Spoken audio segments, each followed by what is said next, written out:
اچھا جی، تو آج ہم نے جو ہے سب سے پہلے تو ڈسکس کرنا ہے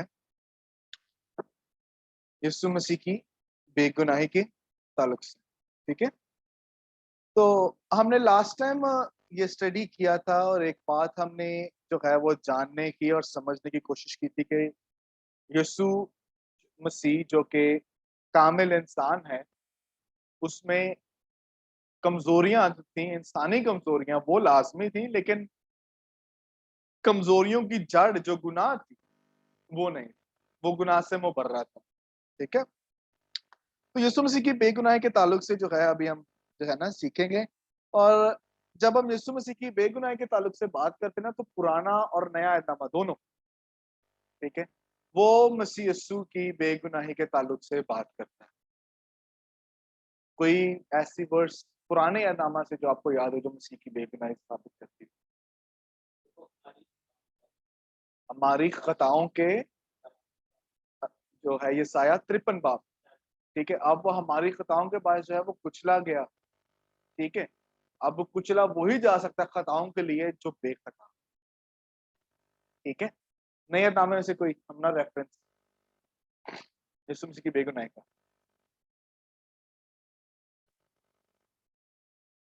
وہی ایک انسان. کون ہے جو مجھ میں گناہ ثابت؟ اب اگر دنیا کا نجات دہندہ بننا تھا تو یہ ضروری تھا کہ وہ شخص جو نجات دے یا جو نجات ہو وہ گناہ کی فطرت میں نہ ہو یا گناہ آلودہ فطرت اس میں موجود نہ ہو. ٹھیک ہے، ورنہ اسے خود مخلصی کی ضرورت پڑتی اور اس نے گناہ کی وجہ سے خود مرنا تھا. ٹھیک ہے، سو اگر مسیح گنہگار ہوتا تو وہ خدا کی طرف سے انسان کے لیے مکمل جو مکاشفہ ہے وہ نہ ہو. اور ہمیں نظر آتا ہے یوحنا کے انجیل میں کہ یوحنا بتاتا ہے کہ اکلوتا بیٹا جس نے باپ کو ظاہر کیا ہے، خدا کا مکاشفہ اس نے ظاہر کیا ہے، اور کامل مکاشفہ ظاہر کیا ہے کہ باپ کامل ہے، بیٹا بھی کامل ہے. ٹھیک ہے، اور اگر مسیح گنہگار ہوتا تو ظاہر بات ہے نجات کا منصوبہ جو ہے وہ کیا وہ کام میں نہ آتا، اور پھر کیا ہوتا جنابی گنہگاروں کے لیے فدیہ نہ دیا جاتا، اور ابھی تک جو ہے وہ ہم اپنے گناہوں میں گرفتار رہتے.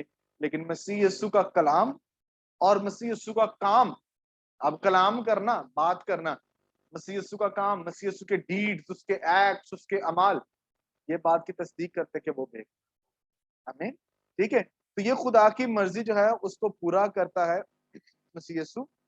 اور جب مسیح یسوع کے بے گناہی کے متعلق نظریات دیکھتے ہیں تو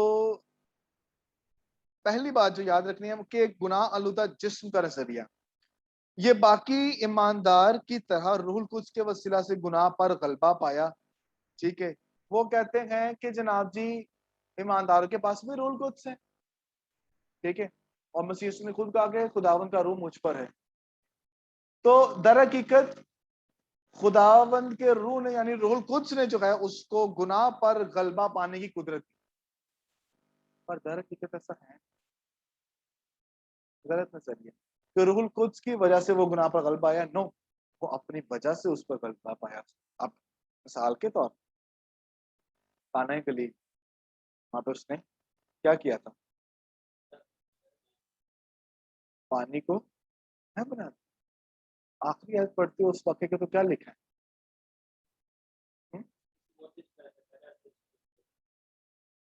یہ معجزہ دکھا کر یسوع نے اپنا جلال ظاہر کیا. روح القدس کا جلال نہیں ہے، اپنا جلال. So he had that capability, that nature کہ وہ گناہ پر غالب آ سکے. آمین. پھر دوسرا گناہ کرنے کا نظریہ یہ کہتا ہے کہ اگر مسیح مجسم ہو کر بھی آیا تب بھی وہ گناہ کر سکتا تھا، لیکن اس نے نہیں کیا بلکہ وہ گناہ پر غالب آیا. یہ بیان دیا جاتا ہے کہ جب مسیح آزمایا گیا تو وہ گناہ کرتا تو کر سکتا تھا. جب وہ آزمایا گیا ہے متی 4 باب میں تو تب وہ گناہ کر سکتا تھا. ٹھیک ہے، he had that capability کہ وہ سن کرتا. probably